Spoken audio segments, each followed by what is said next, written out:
gentlemen. I would like to thank the German Advisory Council on Global Change for giving me the opportunity to participate today in this forum on low carbon prosperity.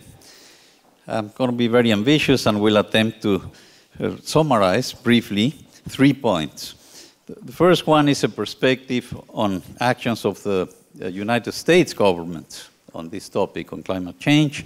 Then I will mention some actions of the Mexican government. And third, I will summarize my personal view on what else is needed. That is the question whether society is confronting the climate change challenge realistically, although we already heard the setting for this from Chancellor Angela Merkel and from John and Dirk Messner. But I will add my perspective anyhow, because I want to stress I'm not giving you this information as an official representative of the US government or the Mexican government. It's really just my personal opinion. It would take a bit more than 7 minutes to read the official statements. Okay. But in terms of US actions, I'll mention a few examples. One is that President Obama put in place fuel economy standards that will nearly double the efficiency of the vehicles employed in the United States over the next decade. This step will reduce oil consumption by more than 2 million barrels a day by 2025. Also, earlier this year, President Obama proposed a new energy policy focused on renewables.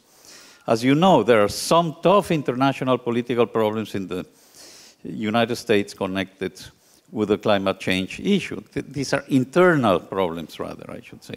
So other issues such as energy security and the economy receive a lot of attention. So this new energy policy has also a goal to decrease the dependence on foreign oil, and it is a response to increased demand for oil in China, India, Brazil, and to instability in the Middle East. Furthermore, the idea is that promoting renewable energies in the United States will create jobs. It's good for the economy. Other proposed actions by the United States government include putting an end to a century of subsidies to the oil industry. That indeed is ambitious as well.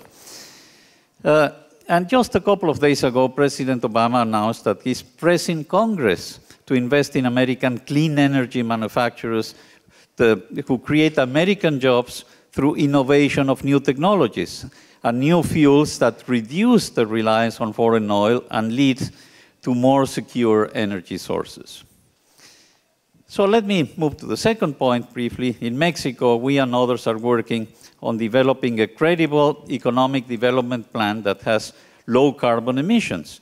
And we're doing this in collaboration with international institutions, including the GTC, or now the GIZ, that is the Deutsche Gesellschaft für internationale Zusammenarbeit, here in Germany. The goal is not only to work in Mexico, but to build a coalition of developing countries with similar perspectives on the climate change issue.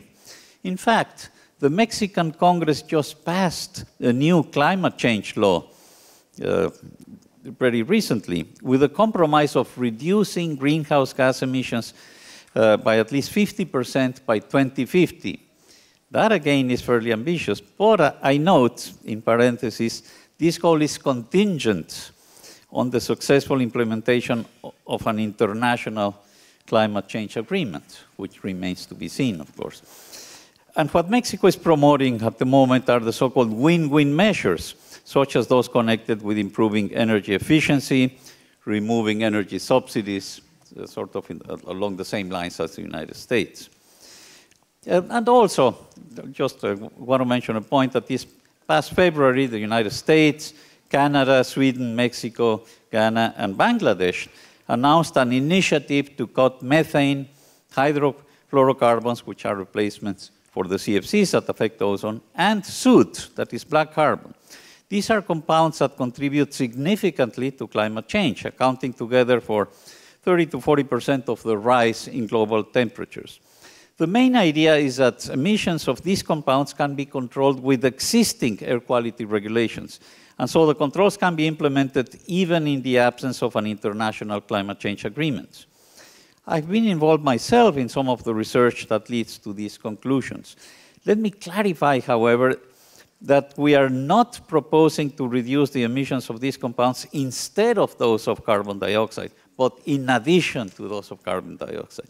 The timescales are clear. We're talking about short-lived non-CO2 climate change forcers, and the advantage of controlling their emissions are that the maximum temperature reached in the next decade or two will be reduced. But this will matter little. It will matter little if CO2 emissions continue with business as usual. So here is my last point.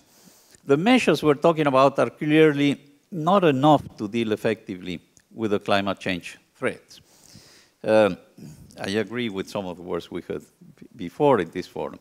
So we know that in Copenhagen, well over 100 heads of state agreed on the aspirational goal of limiting the average surface temperature increase to 2 degrees Celsius.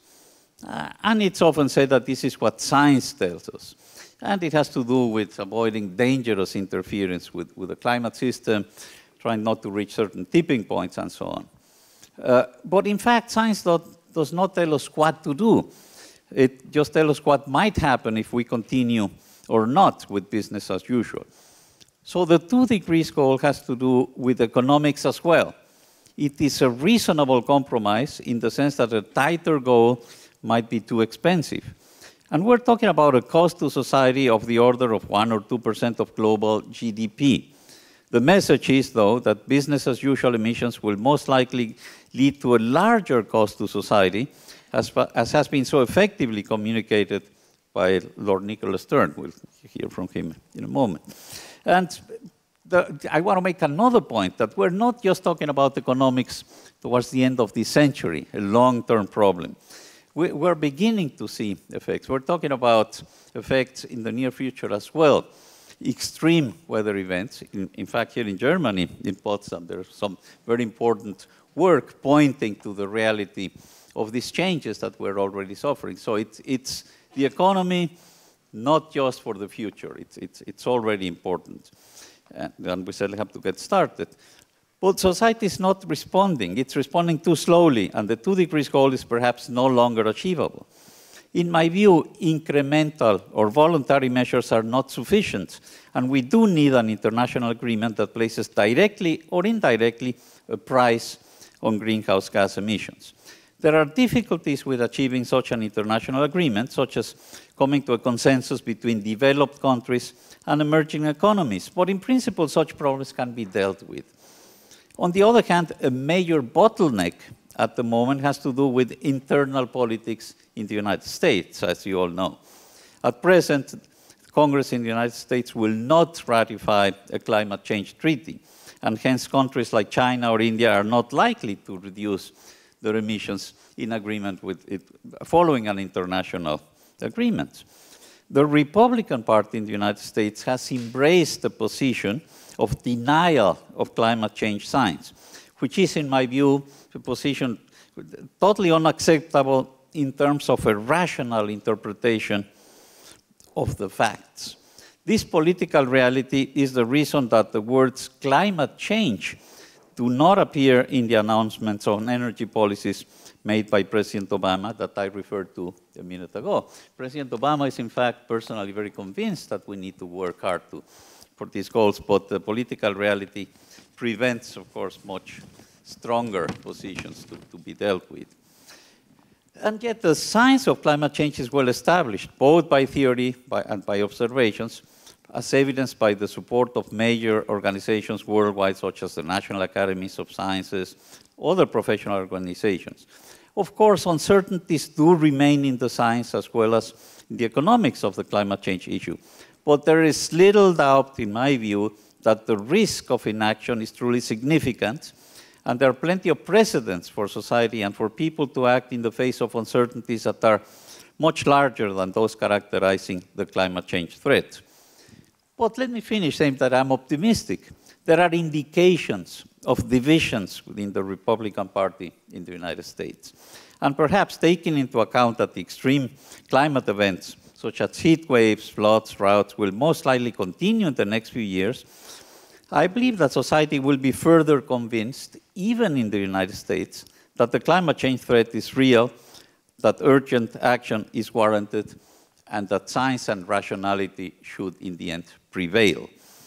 Let me end by restating my opinion that increasing the investment in clean energy, technology, and energy efficiency is crucial. To the extent that economic growth is not threatened by reducing emissions, the likelihood of properly addressing the climate change problem, not just with incremental measures, but with a proper international agreement, this likelihood increases dramatically. Thank you for your attention.